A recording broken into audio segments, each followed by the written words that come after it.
제12장 소망의 거울. 크리스마스가 다가오고 있었다. 12월 중순의 어느 날 아침, 호그와트는 1미터나 되는 눈으로 뒤덮인 채 잠에서 깨어났다. 호수는 꽁꽁 얼어붙었고 위즐리 쌍둥이는 여러 개의 눈덩이가 퀴러를 쫓아다니면서 터번 뒤에 부딪혀 튕겨 나오게끔 마법을 건 탓에 벌을 받기도 했다. 눈보라가 몰아치는 하늘을 뚫고 날아와 우편물을 배달해준 몇 안 되는 부엉이와 올빼미는 다시 날아가기 전 해그리드의 간호를 받고 체력을 회복해야 했다. 모두 연휴가 시작되기만을 기다렸다.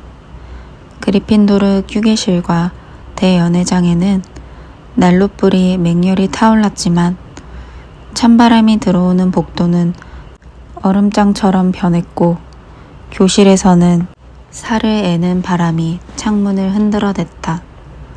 무엇보다 최악은 저 아래 지하 감옥에서 진행되는 스네이프 교수의 수업이었다. 그곳은 숨을 내쉬면 곧장 입김으로 바뀔 정도로 싸늘했으므로 학생들은 되도록 뜨거운 솥 가까이 붙어섰다. 정말 안 됐어. 한 번은 마법약 시간에 드레이코 말포이가 말했다. 집에서 기다리는 사람 하나 없어서 크리스마스 때도 어쩔 수 없이 호그와트에 있어야 하는 애들 말이야. 그렇게 말하면서 말포이는 해리 쪽을 보고 있었다. 크레브와 고일이 낄낄거렸다. 라이언 핏이 등뼈를 빻은 가루의 무게를 재던 해리는 그들을 무시했다.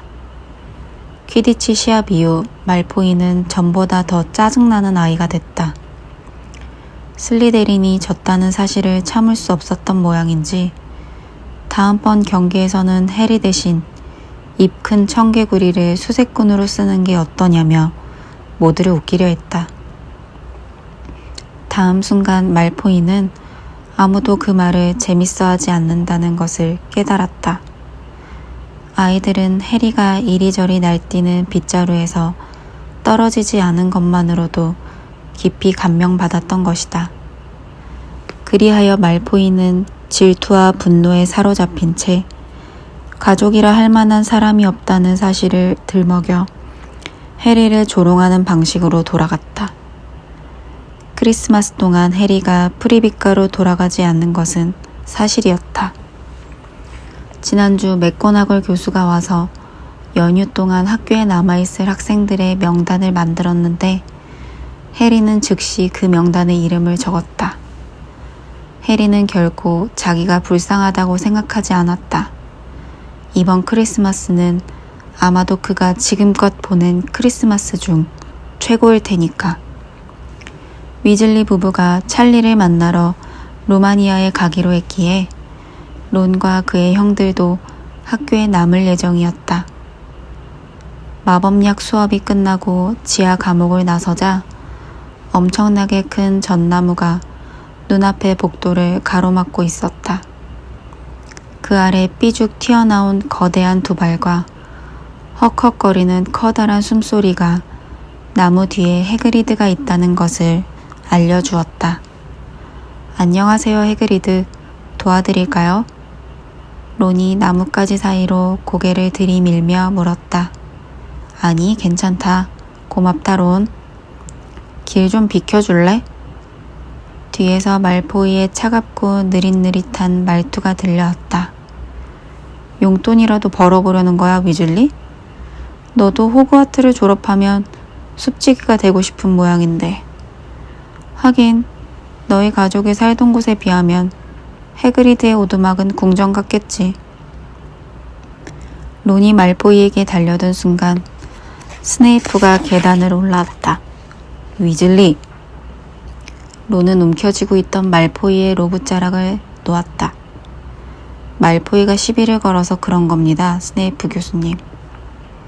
해그리드가 나무 뒤에서 커다란 수염투성이 얼굴을 내밀며 말했다. 말포이가 론의 가족을 모욕했어요. 뭐가 어쨌든 싸움은 호그와트 규칙 위반이요. 해그리드. 스네이프가 입바른 소리를 했다. 그리핀도르는 5점 감점이다, 위즐리. 그 이상 감점하지 않은 걸 다행으로 알아라. 다들 비켜. 말포이, 크랩, 고일이 나무를 거칠게 밀치고 지나가면서 뾰족한 나뭇잎을 사방에 흩뿌리고 기분 나쁘게 희죽거렸다. 두고 봐. 론이 말포이의 등에 대고 이를 갈며 말했다. 조만간 꼭 혼내줄 거야. 둘 다 꼴 보기 싫어. 해리가 말했다. 말포이도 스네이프도. 자자, 기분 풀어라. 크리스마스도 다가오는데. 해그리드가 말했다. 저기 말이지. 나랑 같이 대연회장에 가자. 근사한 걸 보여주마. 해리, 론, 헤르미온느는 나무를 들고 있는 해그리드를 따라 대연회장으로 갔다. 그곳에서는 맥거나걸 교수와 플릭트윅 교수가 분주하게 크리스마스 장식을 하고 있었다. 아, 해그리드, 그게 마지막 나무로군요. 저쪽 구석에 놔주겠어요? 연회장은 가히 장관이었다. 호랑가시 나무와 겨우사리로 엮은 장식용 줄이 벽마다 가득 걸려 있고 12그루나 되는 높다란 크리스마스 트리가 연회장 안에 삥 둘러서 있었다. 그중 몇 그루에는 아주 작은 고드름이 여러 개 달려 반짝거렸고 또 몇 그루는 수백 개의 촛불로 빛나고 있었다. 연휴까지 며칠 남았지? 해그리드가 물었다. 딱 하루 남았어요. 헤르미온느가 말했다. 아, 생각났다. 해리, 론, 점심시간 전에 30분 정도 시간이 있잖아. 우리 그때 도서관에 가야 돼. 아, 그래, 맞다. 론이 지팡이 끝에서 황금빛 거품을 만들어 새로 가져온 나무의 가지들의 자취를 남기고 있는 플리트윅 교수에게서 시선을 떼고 말했다. 도서관? 해그리드가 연회장 바깥으로 그들을 따라 나오며 말했다. 연휴 직전에 도서관에 간다고? 너무 열심히 하는 거 아니냐? 아, 공부하러 가는 거 아니에요. 해리가 밝은 목소리로 말했다. 아저씨가 니콜라 플라멜 얘기를 한 이후로 그 사람이 누군지 계속 찾고 있었거든요. 뭘 한다고? 해그리드는 충격을 받은 얼굴이었다. 잘 들어라. 전에도 말했지만 그만둬. 그 개가 지키고 있는 물건은 너희랑 아무 상관도 없어. 그냥 니콜라 플라멜이 누군지 알고 싶을 뿐이에요. 그게 다예요. 헤르미온느가 말했다. 아니면 아저씨가 말해주시면 되잖아요.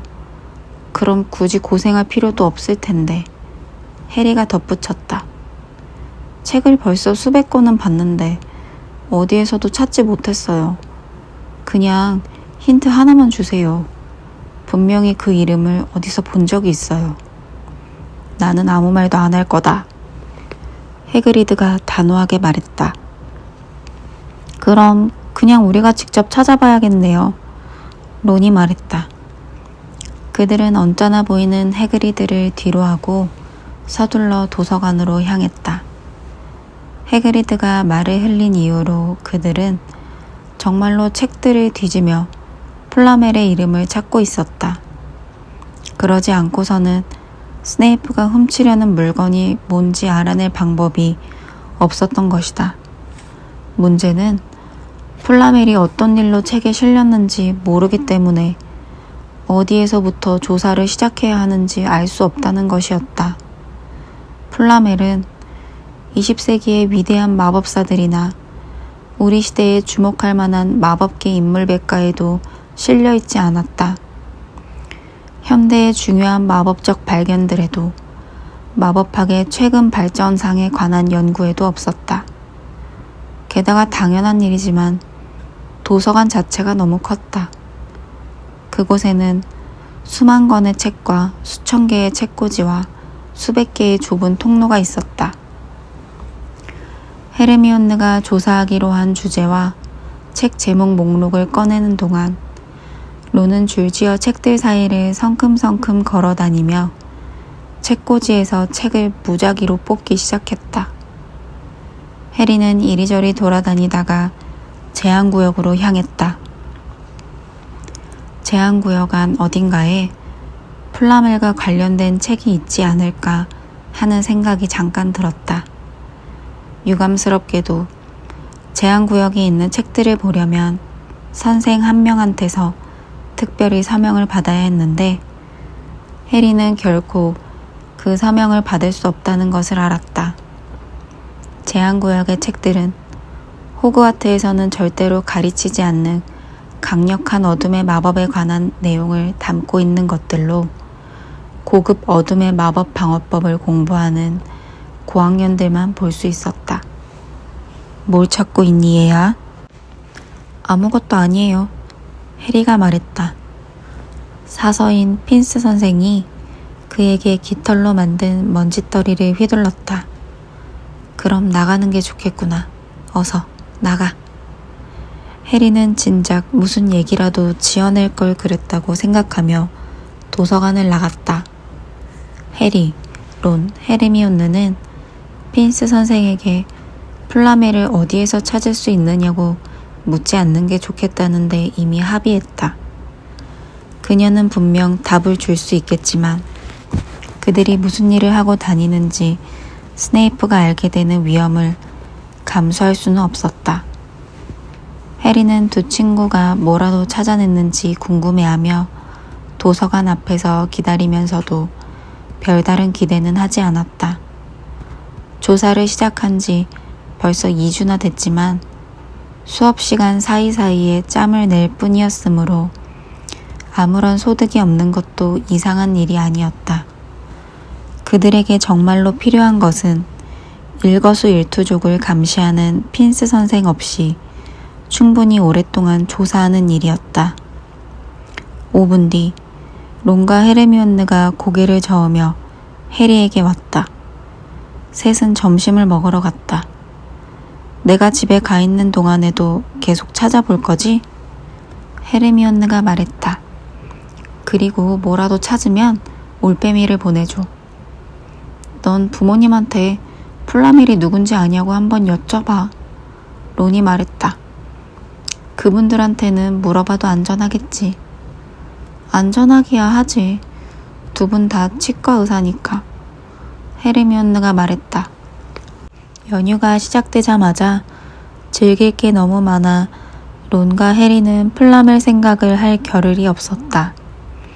기숙사 침실은 둘의 차지가 되었고 휴게실도 평소보다 사람이 훨씬 줄어 둘이서 벽난로 근처에 있는 좋은 안락의자를 차지할 수 있었다. 해리와 론은 몇 시간이고 앉아서 빵과 크럼핏, 동글동글한 잉글랜드 전통 팬케이크, 마시멜로 등 꼬치에 꽂을 수 있는 것이라면 뭐든 구워 먹으며 말포이를 퇴학시킬 계획을 짰는데 실현 가능성과는 상관없이 이야기하는 것만으로도 재미있었다. 론은 또한 해리에게 마법사 체스를 가르쳐 주었다. 마법사 체스는 말들이 살아 움직이는 덕분에 실제로 전쟁터에 나가 군대를 이끄는 기분이 든다는 것만 빼면 먹을 체스와 똑같았다. 론의 체스 세트는 매우 낡고 다른 것이었다. 론이 가진 다른 물건들과 마찬가지로 한때는 그의 가족 중 한 사람의 것이었는데 이 체스 세트는 론의 할아버지가 쓰던 것이었다. 하지만 오래된 체스 말들은 전혀 문제가 되지 않았다. 론은 그 말들을 아주 잘 알고 있어서 아무런 어려움 없이 원하는 대로 말들을 움직일 수 있었다. 해리는 셰이머스 피니건이 빌려준 말로 체스를 뒀는데 그 말들은 해리를 전혀 신뢰하지 않았다. 해리가 아직 체스를 잘 두지 못해서인지 말들은 계속해서 서로 다른 조언들을 맺히며 해리를 헷갈리게 만들었다. 날 저쪽으로 보내면 안 되지. 저기 나이트 안 보여? 저놈을 보내. 저놈 정도는 잃어도 되잖아. 해리는 크리스마스 이브에 잠자리에 들면서 다음날 맛있는 음식을 먹고 재미있는 일도 많이 하게 될 것을 고대했지만 선물은 아예 기대도 하지 않았다. 그러나 다음날 아침에 일어났을 때 가장 먼저 눈에 들어온 것은 침대 발치에 조그맣게 쌓인 선물 더미였다. 메리 크리스마스. 해리가 허둥지둥 침대에서 내려와 가운을 걸치고 있자니 론이 잠이 덜 깬 목소리로 말했다. 너도. 해리가 말했다. 이것 좀 볼래? 나한테 선물이 왔어. 그럼 뭘 기대한 거야? 순모? 론이 자신의 선물 더미로 눈을 돌리며 말했다. 론의 선물 더미는 해리 것보다 훨씬 컸다. 해리는 맨 위에 있는 선물 꾸러미를 집어들었다. 두꺼운 갈색 포장지에 해리에게 해그리드가 라는 글자가 휘갈겨 써 있었다. 안에는 거칠게 깎아 만든 나무 피리가 들어있었다. 해그리드가 직접 깎아서 만든 게 틀림없었다. 해리는 피리를 불어보았다. 부엉이 비슷한 소리가 났다. 아주 작은 두 번째 소포에는 쪽지가 들어있었다. 못 온다는 소식 잘 받았다. 크리스마스 선물을 동봉한다. 버논 이모부와 피튜니아 이모가. 쪽지에는 50펜스짜리 동전이 셀로판 테이프로 붙여져 있었다. 다정도 하시지. 해리가 중얼거렸다. 론은 50펜스 동전에 온통 마음을 빼앗겼다. 진짜 신기하다. 론이 말했다. 무슨 모양이 이래? 이게 돈이야? 너 가져. 해리가 말했다. 뛸 듯이 기뻐하는 론을 보자 웃음이 나왔다. 해그리드랑 이모, 이모부. 그럼 다른 것들은 누가 보냈지? 저건 누가 보냈는지 알겠다. 론이 살짝 얼굴을 붉히며 울퉁불퉁한 꾸러미를 가리켰다. 우리 엄마야. 내가 엄마한테 네가 선물 같은 건 기대도 안 한다고 말했거든. 아, 이런. 론이 신음했다. 엄마가 너한테도 위즐리 스웨터를 만들어주셨네. 해리가 포장을 뜯자 손으로 직접 든 에메랄드색 두꺼운 스웨터와 집에서 만든 퍼지가 들어있는 커다란 상자가 나왔다. 엄마는 매년 우리한테 스웨터를 만들어주시거든. 론이 자기 스웨터를 꺼내며 말했다. 근데 내 건 맨날 고동색이야. 정말 좋은 분인걸? 해리가 퍼지를 베어 먹으며 말했다. 굉장히 맛있었다.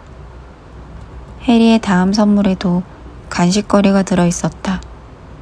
헤르미온느가 보내준 커다란 개구리 초콜릿 상자였다. 선물 꾸러미가 딱 하나 남았다. 해리는 선물을 집어들고 손으로 만져보았다. 꽤 가벼웠다. 해리는 포장을 풀었다. 부드러운 은회색 물체가 바닥에 스르륵 떨어져 내리더니 그대로 접혀서 환하게 빛났다. 론이 숨을 들이켰다. 전에 들은 적 있어. 론이 헤르미온느에게서 받은 모든 맛이 나는 강낭콩 젤리 상자를 떨어뜨리며 목소리를 죽인 채 말했다. 내가 생각하는 게 맞다면 이거 진짜 보기 드문 거야. 진짜 비싸고. 이게 뭔데? 해리는 바닥에서 빛나는 은빛 천을 들어 올렸다. 마치 물로 짠 듯 촉감이 이상했다. 투명 망토야. 그렇게 말하는 론의 얼굴에는 경이로운 표정이 떠올라 있었다. 확실해. 한번 걸쳐봐. 해리가 어깨에 망토를 걸친 모습을 본 론이 소리를 질렀다. 진짜였어. 밑을 봐. 해리가 발치를 내려다보니 발은 사라지고 없었다. 그는 거울 쪽으로 달려갔다. 거울에 비친 해리가 그 자신을 마주본 것까지는 당연한 일이었다. 다만 몸은 완전히 투명했고 머리만 공중에 떠 있었다. 투명 망토를 머리 위로 끌어올리자 거울 속 모습은 완전히 사라졌다. 편지가 있어. 론이 갑자기 말했다. 거기서 편지가 떨어졌다고. 해리는 망토를 벗고 편지를 집었다. 한 번도 본 적 없는 폭 좁고 특이한 글씨체로 다음과 같이 적혀 있었다. 너희 아버지가 돌아가시기 전에 이걸 나에게 맡기셨다. 이제 너에게 돌려줄 때가 된 것 같구나. 잘 쓰거라. 메리 크리스마스.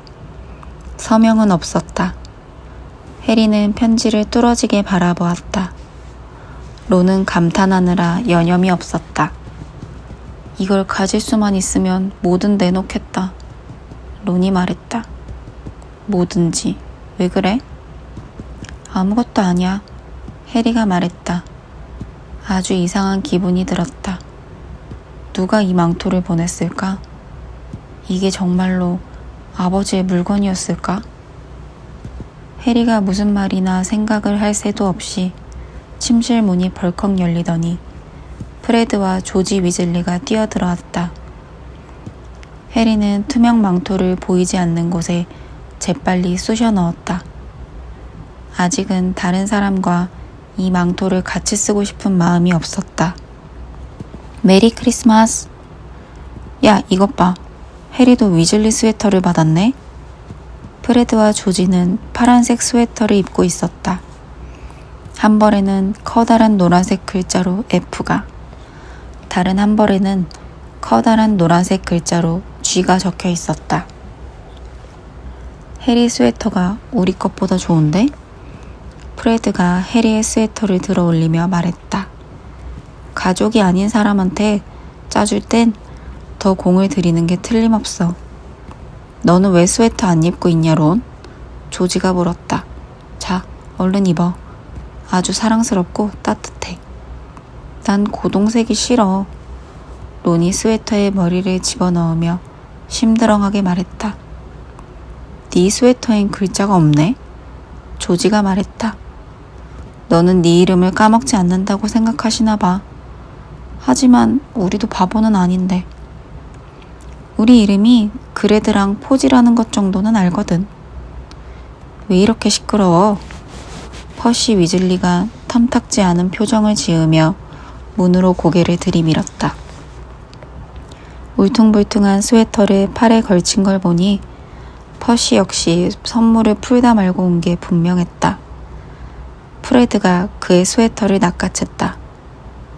반장이라 P라고 적혀있나 보네. 입어봐, 퍼시. 얼른. 우린 다 입고 있잖아. 해리도 한 벌 받았어. 나는 입고 싶지. 퍼시가 오물거렸다. 쌍둥이들이 머리에 억지로 스웨터를 뒤집어 씌우는 바람에 그의 안경이 비뚤어졌다. 오늘은 반장들하고만 어울리지 말고 우리랑도 좀 있어. 조지가 말했다. 크리스마스는 가족과 함께 보내는 날이니까. 쌍둥이는 스웨터에 꽉 껴서 옆구리에 딱 붙은 퍼시의 양팔을 붙은 채 그를 끌고 나갔다. 해리는 여태껏 단 한 번도 그런 크리스마스 만찬을 즐겨본 적이 없었다. 100마리나 되는 통통한 칠면조구이, 산처럼 쌓인 구운 감자와 삶은 감자가 있었고 빵빵한 치폴라타 소시지가 접시마다 그득했으며 버터 바른 완두콩이 담긴 큰 그릇들과 걸쭉하고 진한 그레이비 소스와 크랜베리 소스가 담긴 보트 모양 은 그릇들이 있었다. 게다가 식탁을 따라 30cm 간격으로 마법 사용 크리스마스 크래커. 크리스마스 크래커는 영국 아이들이 즐기는 크리스마스 장난감의 하나로 3칸으로 나뉘어 있으며 두 사람이 각각 한쪽 끝을 잡고 잡아당기면 포장이 뜯어지면서 가운데 칸에 있는 선물이 나오는데 이때 포장지에 묻은 화학약품 때문에 펑 소리가 난다. 크래커가 쌓여 있었다. 이 환상적인 크리스마스 크래커는 더즐리 부부가 사왔던 조그만 플라스틱 장난감과 조잡한 종이 모자가 들어있는 시시한 먹을 물건과는 비교도 되지 않았다. 해리와 프레드가 각각 양 끝을 잡고 당기자 그것은 그냥 터지는 정도가 아니라 대포처럼 폭발해서는 두 사람을 파란 연기 구름 속에 삼켜버렸고 안에서는 해군 제독 모자와 살아있는 흰 생쥐 몇 마리가 튀어나왔다. 상석에서는 덤블도어가 뾰족한 마법사 모자 대신 꽃 달린 보닛을 쓰고 플리트윅 교수가 방금 읽어준 우스갯소리에 즐겁게 키득거리고 있었다. 칠면조에 이어 불붙은 크리스마스 푸딩이 나왔다. 퍼시는 자기 몫의 푸딩 조각에 파묻혀 있던 1시클 은하를 깨물었다가 이가 부러질 뻔했다. 해리는 해그리드가 얼굴이 점점 붉어지는 와중에도 와인을 더 마시다가 급기야 맥거나걸 교수의 뺨에 입 맞추는 것을 보았다. 놀랍게도 맥거나걸 교수는 정장 모자를 빗두루마게 쓴 채 킥킥 웃으며 얼굴을 붉혔다. 마침내 식탁에서 일어났을 때 해리의 손에는 크리스마스 크래커에서 나온 절대로 터지지 않는 야광 풍선과 티눈 만들기 세트, 그가 쓸 새 마법사 체스 세트 같은 물건들이 잔뜩 들려 있었다. 흰 쥐는 사라졌는데 해리는 그 쥐들이 노리스 부인의 크리스마스 만찬 메뉴가 될 것 같다는 끔찍한 기분이 들었다. 해리와 위즐리 형제들은 교정에 나가 격렬한 눈싸움을 하면서 그날 오후를 즐겁게 보냈다. 그런 다음 그들은 춥고 젖은 몸으로 숨을 헐떡거리며 그리핀도르 휴게실의 난로가로 돌아왔다. 그곳에서 해리는 론에게 보기 좋게 지면서 새 체스 세트를 훈련시켰다.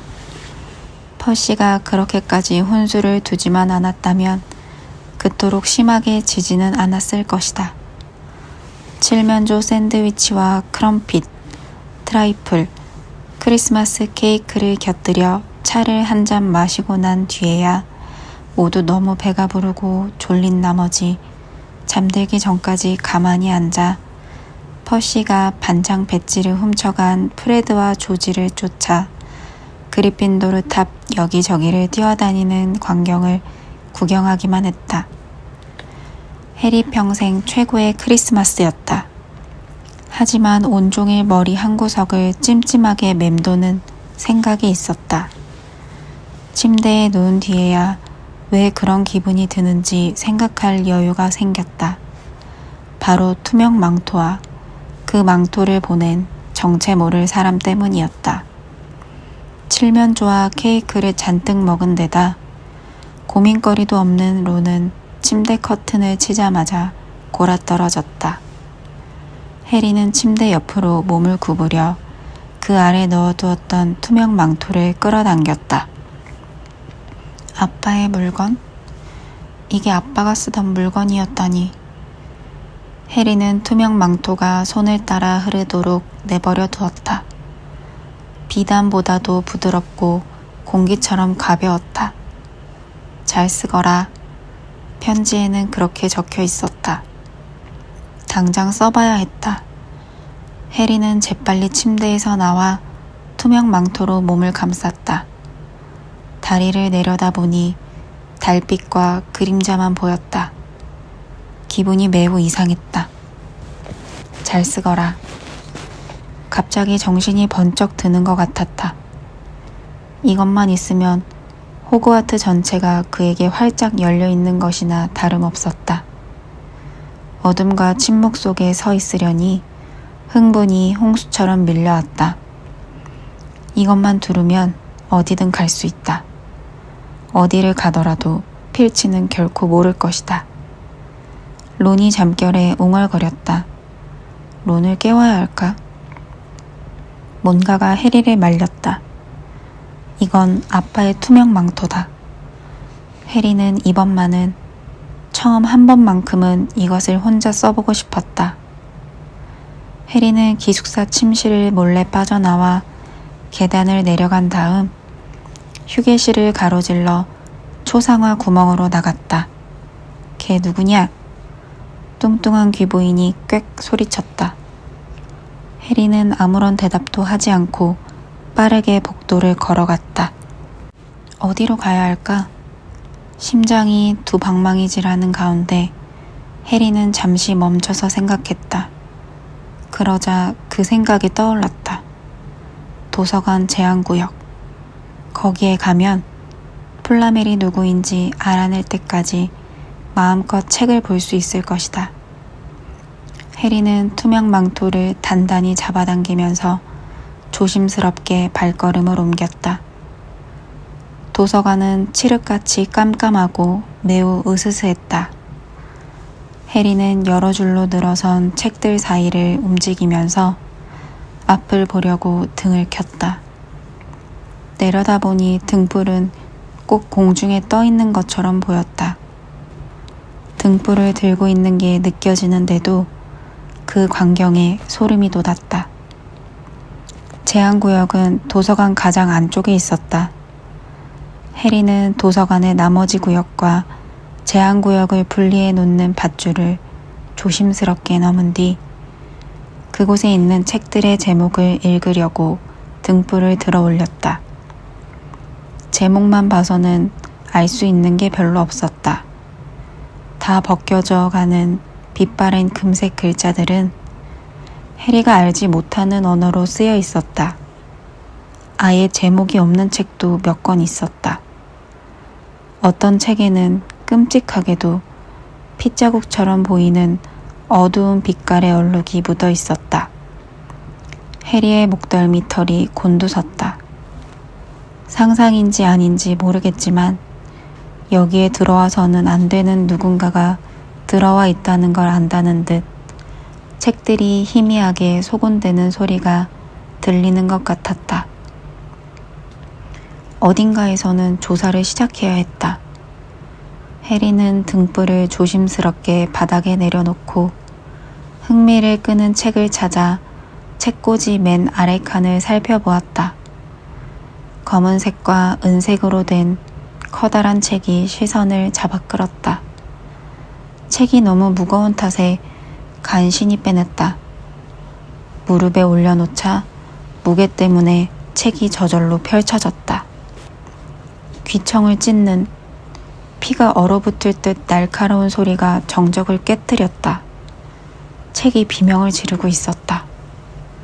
해리가 책을 탁 덮었지만 비명은 단 한 줄기 높고 끊기지 않고 고막을 찢을 듯한 음으로 계속되었다. 해리가 비틀거리며 물러나다가 쳐서 넘어뜨리는 바람에 등불이 바로 꺼졌다. 허둥거리는 해리의 귀에 바깥 복도에서 이쪽으로 다가오는 발소리가 들렸다. 해리는 비명을 지르는 책을 책꽂이에 도로 쑤셔넣고 도망쳤다. 그리고 문 가까이에 와 있던 필치를 지나쳤다. 필치의 흐릿하고 커다란 눈이 해리의 뒤쪽을 곧장 바라보았다. 해리는 필치가 뻗은 팔 아래로 살짝 빠져나가 복도를 살금살금 걸어갔다. 책의 비명소리가 여전히 귓가에 울리고 있었다. 해리는 키 큰 갑옷 앞에서 우뚝 섰다. 도서관에서 도망치기 급급해 어디로 가고 있는지는 신경 쓰지 못했다. 해리는 지금 어디에 와 있는지 전혀 가늠할 수 없었다. 아마 어두웠기 때문일 것이다. 주방 근처에 갑옷이 있다는 건 알았지만 그는 분명 주방에서 5층은 더 올라와 있었다. 누가 밤에 학교를 돌아다니면 곧장 보고하라고 하셨죠? 교수님, 누군가 도서관에 있었습니다. 제한구역이요. 해리의 얼굴에서 핏기가 싹 가셨다. 여기가 어딘지는 몰라도 필치는 지름길을 알고 있는 게 틀림없었다. 그의 나긋나긋하고 알랑거리는 목소리가 점점 가까이 다가왔다. 끔찍하게도 그 말에 대꾸한 사람은 스네이프였다. 제한구역? 멀리 가지는 못했겠군. 잡을 수 있을 거요. 필치와 스네이프가 앞에 모퉁이를 돌아 나왔을 때 해리는 그 자리에 북박인 듯 서 있었다. 그들은 물론 해리를 볼 수 없었지만 복도가 좁은 탓에 더 가까이 온다면 그대로 해리와 부딪힐 수밖에 없었다. 투명 망토를 두른다고 몸 자체가 사라지는 건 아니었으니까. 해리는 되도록 조용히 뒷걸음질 쳤다. 왼쪽에 웬 문이 조금 열려 있었다. 그것이 해리의 유일한 희망이었다. 문을 건드리지 않으려고 숨을 참으며 몸을 집어넣은 덕분에 해리는 스네이프와 필치에게 들키지 않고 안으로 들어갈 수 있었다. 필치와 스네이프가 곧장 지나쳐가자 해리는 두 사람의 발소리가 멀어지는 것을 들으며 벽에 기댄 채 심호흡을 했다. 하마터면 들킬 뻔했다. 정말 위험했다. 몇 초가 지나서야 해리는 자기가 숨은 곳을 살펴볼 수 있었다. 그곳은 사용하지 않는 교실 같았다. 어두운 형체로만 보이는 책상과 의자가 벽에 쌓여 있고 뒤집어진 폐지함도 하나 있었다. 맞은편 벽에는 처음부터 그곳에 있지는 않았던 것처럼 보이는 뭔가가 기대어 있었다. 걸리적거리지 않게 누가 여기다 치워놓은 듯했다.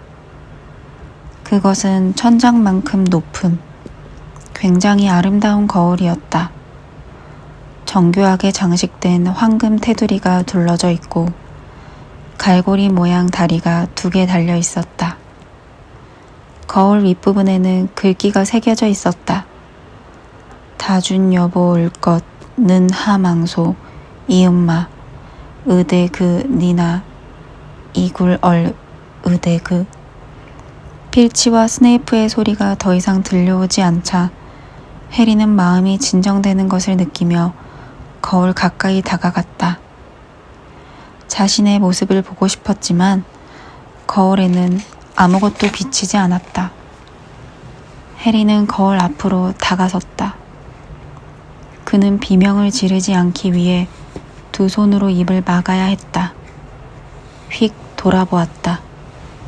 심장이 비명 지르는 책을 펼쳤을 때보다 더 세차게 뛰었다. 거울 속에 그 자신의 모습뿐만 아니라 뒤에 서 있는 수많은 사람이 보였던 것이다. 하지만 방은 텅 비어 있었다. 해리는 숨을 빠르게 몰아쉬며 다시 천천히 거울을 돌아보았다. 거울에 비친 해리는 하얗게 겁에 질린 얼굴이었고 적어도 10명은 되는 사람들이 그의 뒤에 있었다. 해리는 어깨 너머를 돌아보았다. 하지만 여전히 아무도 없었다. 아니면 저 사람들도 모두 투명해진 걸까? 그는 지금 투명한 사람들로 가득한 방에 와 있고 이 거울이 투명하든 아니든 모든 사람을 비추는 재주를 부린 걸까? 해리는 다시 거울을 들여다보았다. 거울 속 해리 바로 뒤에 서 있는 여자가 미소 지으며 손을 흔들고 있었다. 해리는 손을 뻗어 등 뒤의 허공을 더듬어 보았다. 여자가 정말로 거기 있다면 거울에 비친 사람들은 무척 가까운 곳에 있었으므로 손이 닿아야 했다. 하지만 그저 공기만 느껴졌다. 여자와 다른 사람들은 오직 거울 안에만 존재했다. 그녀는 매우 예뻤다. 짙은 빨간색 머리카락에 두 눈은 내 눈이랑 똑같잖아. 해리는 그렇게 생각하며 거울 쪽으로 좀 더 다가섰다. 밝은 초록색 눈동자에 눈 모양도 완전히 똑같았다. 그 순간 해리는 여자가 울고 있다는 것을 눈치챘다. 미소 짓는 동시에 울고 있었다. 키가 크고 마른 체격의 검은 머리 남자가 그 옆에 서서 여자에게 팔을 두르고 있었다. 남자는 안경을 쓰고 있었고 머리카락은 매우 단정치 못했다. 해리처럼 뒷머리가 삐죽 튀어나와 있었다. 해리는 거울에 너무 가까이 다가간 탓에 거울 속 자신과 코가 맞닿을 지경이었다. 엄마? 해리가 속삭였다. 아빠? 두 사람은 미소를 머금고 해리를 바라보기만 했다. 해리는 천천히 거울 속에 있는 다른 사람들의 얼굴을 보았다. 해리와 같은 초록색 눈, 해리의 코와 똑같이 생긴 코, 해리처럼 무릎이 울퉁불퉁할 것 같은 약간 나이 든 사람도 보였다. 해리는 태어나서 처음으로 자신의 가족을 보고 있었다. 포터 가족이 미소 지으며 그에게 손을 흔들자 해리는 갈망하듯 그들을 빤히 바라보았다.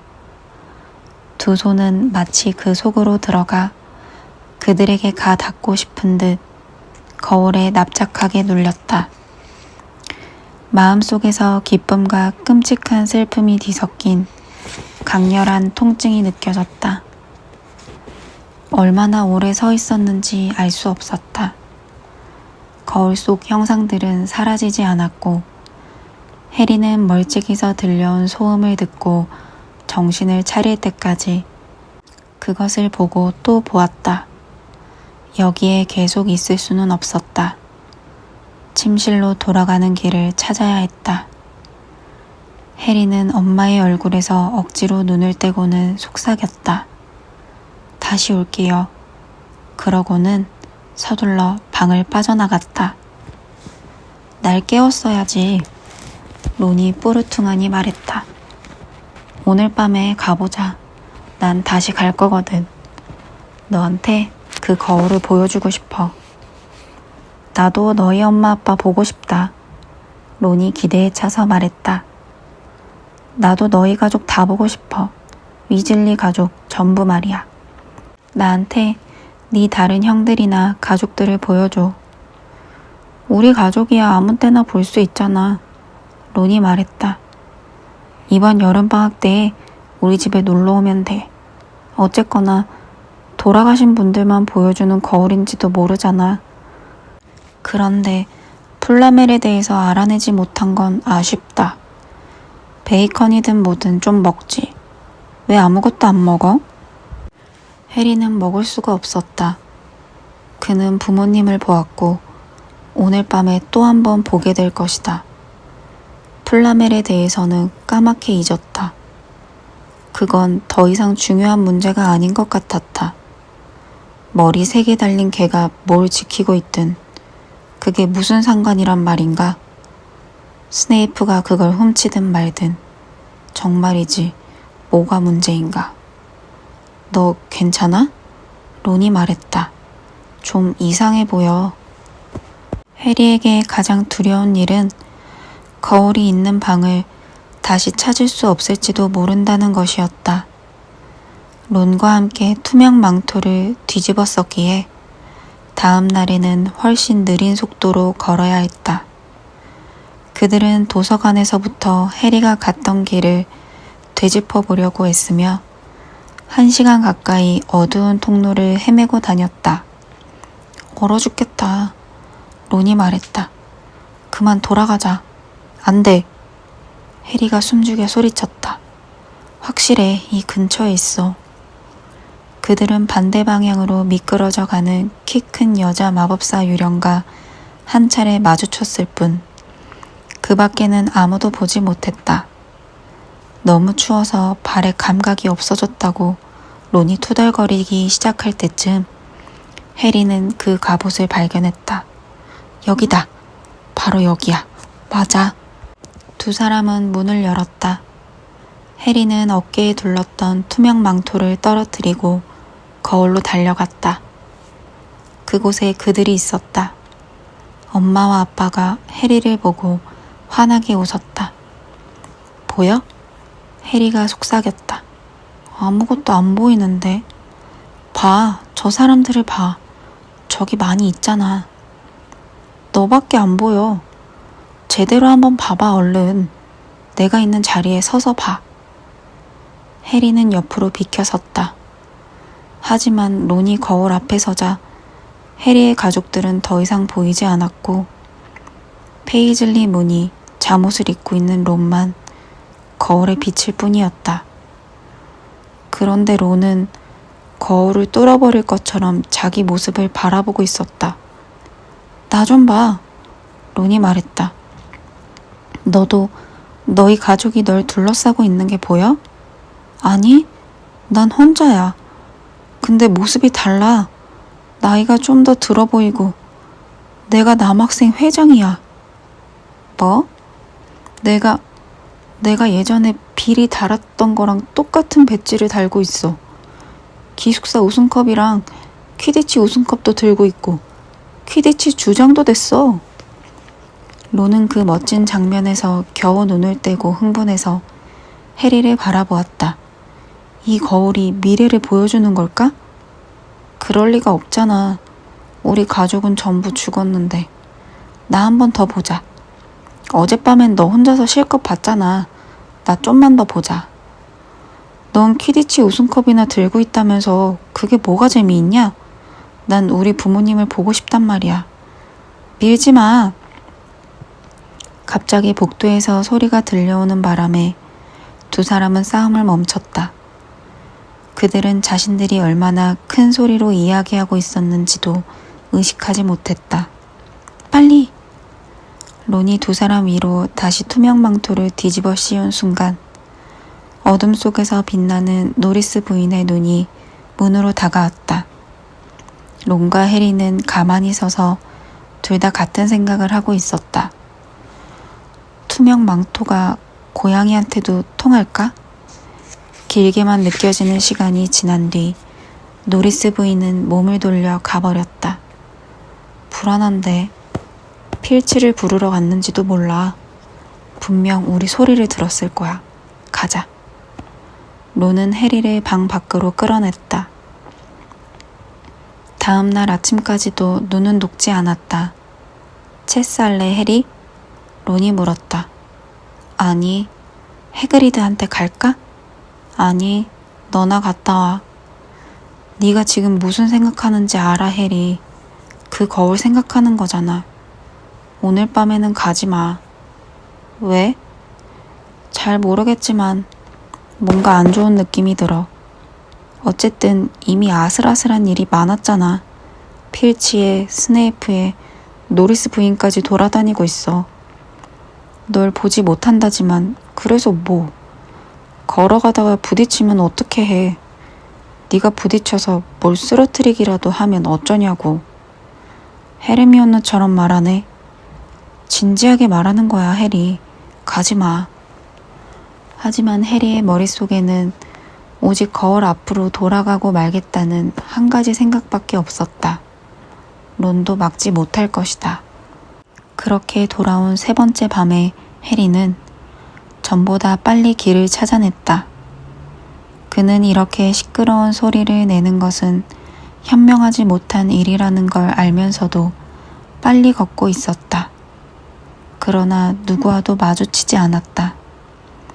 거울 속에서는 여전히 엄마와 아빠가 해리를 보며 웃고 있었고 할아버지 한 명이 기쁘게 고개를 끄덕이기도 했다. 해리는 거울 앞에 털썩 주저앉았다. 해리가 가족과 함께 여기 밤새도록 머물러 있지 못하게 하는 건 아무것도 없었다. 아무것도. 예외가 있다면 그래, 다시 온게로구나, 해리. 해리는 온몸이 얼어붙는 것 같았다. 그는 황급히 뒤를 돌아보았다. 벽 쪽에 있는 책상에 걸터 앉아 있는 사람은 다름 아닌 알버스 덤블도어였다. 거울 앞으로 가고 싶은 마음이 너무도 간절한 나머지 덤블도어의 존재를 알아채지 못하고 그 앞을 그대로 지나친 것이다. 거기 계시는 줄 몰랐어요, 교수님. 이상한 일이지. 다른 사람 눈에 보이지 않게 되면 자기 코앞에 있는 것도 못 보게 되니 말이다. 덤블도어가 말했다. 해리는 덤블도어가 웃는 걸 보자 마음이 놓였다. 그러니까 하고 덤블도어가 책상에서 미끄러지듯 내려와 해리 옆에 앉으며 입을 열었다. 너도 앞서간 수많은 사람들처럼 소망의 거울이 주는 기쁨을 발견한 모양이구나. 그런 이름인 줄 몰랐어요. 그래도 지금쯤은 이게 어떤 거울인지 눈치챘겠지? 이 거울은 그러니까 제 가족들을 보여주는 거고, 그리고 네 친구 론에게는 남학생 회장이 된 그 자신의 모습을 보여줬지. 그걸 어떻게... 나는 망토를 쓰지 않아도 사람들 눈에 띄지 않을 수 있단다. 덤블도어가 부드럽게 말했다. 자, 이제 소망의 거울이 우리 모두에게 뭘 보여주는지 알겠니? 해리는 고개를 저었다.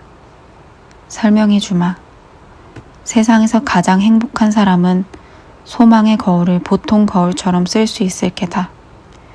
그 사람이 거울을 들여다보면 정확히 자기 모습 그대로가 보일 거라는 얘기지. 이 설명이 도움이 되겠니? 해리는 생각해 보더니 천천히 입을 열었다. 이 거울은 우리가 바라는 걸 보여주는 거네요. 그게 뭐든지 가네요. 그렇기도 하고 아니기도 하지. 덤블도어가 조용히 말했다. 이 거울이 보여주는 건 우리 마음속 가장 깊고도 간절한 욕망, 그 이상도 이하도 아니란다. 가족을 전혀 몰랐던 너는 가족들이 네 주위에 서 있는 모습을 보지. 늘 형들에게 가려져 있던 로널드 위즐리는 어떤 형제보다도 뛰어난 모습으로 홀로 서 있는 자기 모습을 보고, 하지만 이 거울은 우리에게 지식이나 진실을 전해주지 않는단다. 많은 사람이 이 앞에서 인생을 허비했어. 여기에 비치는 모습에 도취되거나 광기에 빠져서 거울이 보여주는 게 현실인지 심지어 가능한 일인지조차 알지 못하는 채로 말이다. 이 거울은 내일 새 집으로 옮길 거란다, 해리. 다시는 이 거울을 찾지 말아다오. 어쩌다 이 거울과 다시 마주치게 된다면 그때는 준비가 되어 있겠지만 말이다. 꿈에 사로잡혀 삶을 잇는 것은 아무 소용없는 일이라는 것을 꼭 기억하거라. 자, 이제 그 훌륭한 망토를 다시 두르고 자러 가는 게 어떻겠니? 해리는 자리에서 일어났다. 저 덤블도어 교수님, 뭐 좀 여쭤봐도 될까요? 당연하지. 방금도 하나 물어보지 않았니? 덤블도어가 미소 지었다. 하지만 하나 더 물어봐도 괜찮다. 교수님은 거울을 보면 뭐가 보이세요? 나? 나는 두꺼운 모직 양말을 들고 있는 내 모습이 보인단다. 해리는 덤블도어를 빤히 바라보았다. 양말은 아무리 있어도 모자라니깐 말이야. 덤블도어가 말했다. 크리스마스가 또 한 번 왔다 갔는데 양말은 한 켤레도 받지 못했단다. 사람들은 나한테 부득부득 책만 주려고 하거든. 해리가 침대에 다시 누웠을 때에야 덤블도어가 진실을 말한 게 아닐지도 모른다는 생각이 불현듯 떠올랐다. 하지만 다음 순간 해리는 베개에서 스케버스를 밀어내면서 그것이 꽤 개인적인 질문이었다고 생각했다.